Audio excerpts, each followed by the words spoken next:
Welcome. In this video, I'll show you how to activate Saily eSIM before traveling. If you want to try Saily, you can use the link in the description or pinned comments to get the best available eSIM deal. It's the easiest way to set up your mobile data before traveling and follow this tutorial step by step. Alright, so first up, you need to get the app. Okay, it can be either in your Play Store or App Store, install it, and once it's installed, go ahead and open it up. And then if this is your first time, you need to verify your identity. All you got to do is just scan your specific passport.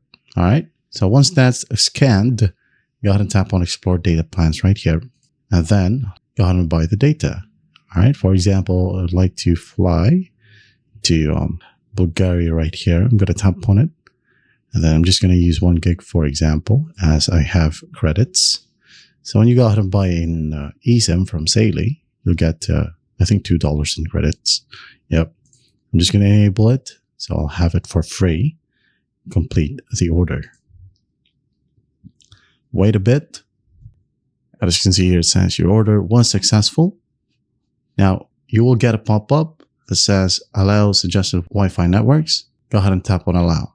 All right. You need to have a stable Wi-Fi connection when trying to activate Saily eSIM before traveling. So tap on allow. And then go ahead and tap on continue. Now it says here, get your eSIM ready. You can set it up later if you want to, but you can just go ahead and tap on let's start right here. So go ahead and tap on this device or someone else's device, okay, if you want to. But as you can see here, I don't have the option. Just basically select your phone right here and then hit on continue. And the eSIM profile will be installed on your phone. So follow the basic prompts.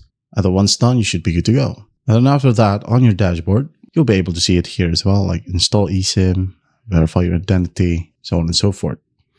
All right. Also, you'll have a switch right here that will say, turn on this new cellular line, well, enable it, but leave data roaming off until you land. So again, enable cellular line and then data roaming off until you land. And there you have it. That's how simple it is to activate Saily eSIM before traveling. I hope this video helps and I'll see you in the next one.